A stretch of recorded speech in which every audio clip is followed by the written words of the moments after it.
Everybody's seen the chart. Line starts flat, curls up, goes vertical, runs off the top of the page. Capability going exponential.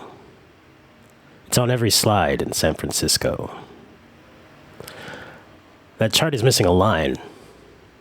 There's a second curve running over it, going the other way.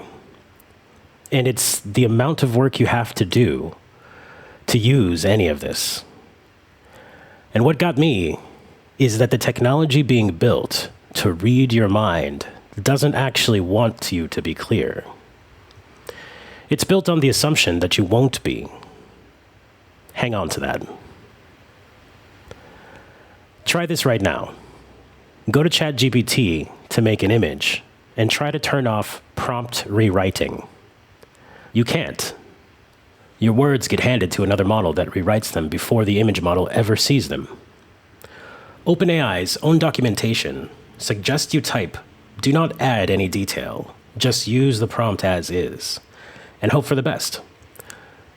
People report it half works. You're not allowed to be the one who says what you mean. Rewind a few years to when that wasn't true. Early Stable Diffusion. You'd type something reasonable and get back a melted dog. So you learned.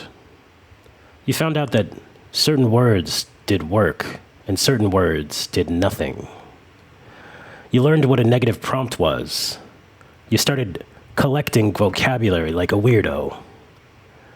Everybody had a notes file full of phrases that worked. And that whole miserable process was teaching you something. You were learning to say what you wanted with precision because the machine punished you every single time that you were vague.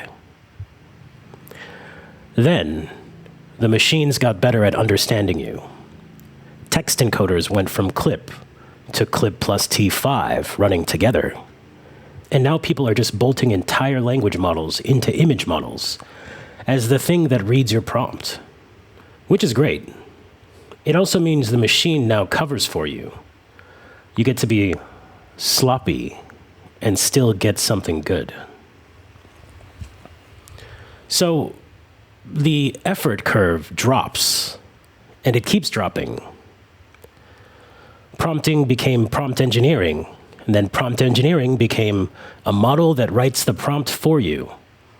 And now the fashionable thing is loops and graphs, agents. You don't narrate the work anymore.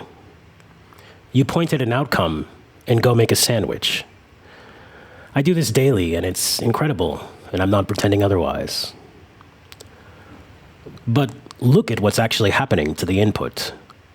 It's shrinking. Every layer we add absorbs a little more of the part where you had to know precisely what you wanted. And this is where I have to bring in the thing that makes this more than just me being a grump about it. Because there's actual science here, and it's not new science. It's called the generation effect. Slameka and Graf, 1978. If you generate something yourself, you remember and understand it dramatically better than if you just received it. It's one of the most replicated findings in cognitive psychology. 50 years of people confirming it over and over. Plain version? Explaining a thing is how you find out you didn't understand it. The struggle to put it in words is the learning. That's the whole mechanism. There's a related one called the self-explanation effect, and researchers described what it does as mental mode repair. Explaining forces you to find the holes and patch them. So the red line on my chart isn't effort, it's a learning machine. And we're automating it away one layer at a time. Now where does it end up? And this is the part that made me want to make this video. Silent speech interfaces are already real. Not brain chips. Nothing invasive. Ultrasound imaging of your tongue and lips from under your chin. Dry EMG neck bands you just wear. There's work decoding open vocabulary out of Wi-Fi Doppler signals from earlier this year. You mouth something, or you don't even mouth it, and it gets read. And past that, there's the fMRI work out of Huth's lab, published in Nature Neuroscience. A non-invasive decoder that reconstructs language from brain recordings, including imagined speech, and including silent video. Here's the payoff.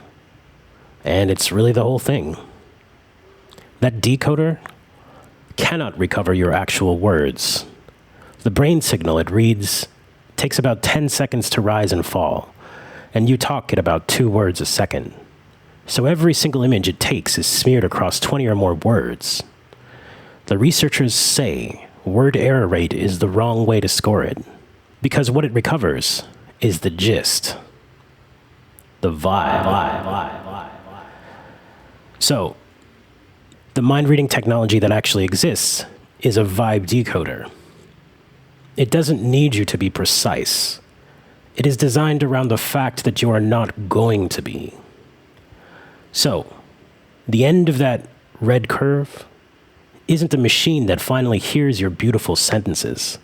It's a machine that takes a vague smear of intent and does all the articulating for you, better than you would have. Precision stops being your job. All right, the obvious objection, and it's a good one, so I'm not going to duck it. People said this about compilers.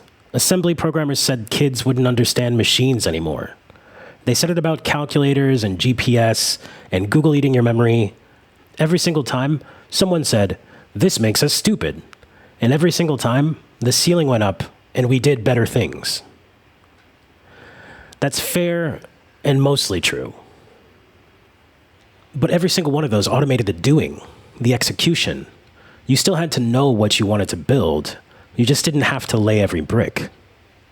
This is the first one that automates the wanting. You could never compile a program you couldn't specify. Now you can. And specifying is the exact muscle the generation effect says was doing the teaching. So I don't think this is a story about getting dumber. Not really. I think it's a trade. What you give up is the practice of articulating, which is how thinking gets sharpened. What you get back is peak generative power. It's pretty insane. Stuff that would have taken a studio and a year, and probably a pretty big investment of money, now just get done. But there's a third line on that chart, and nobody draws that one either. Dependence. And I bet it tracks the green line almost exactly, 1-to-1. Because every unit of capability you gain is a unit of capability you no longer hold yourself. The multiplier cuts both ways. You're multiplying what you can make, and you're multiplying what you can't do without. I can write a long, precise prompt because I spent about 30 years typing for a living and my hands know how to think out loud. But somebody in a newer generation isn't going to have that. They won't need it either, probably. And I keep thinking that's fine, but it's also the saddest thing I ever heard. And I don't have a verdict for you. I just think that we should be looking at both lines instead of the one that goes up.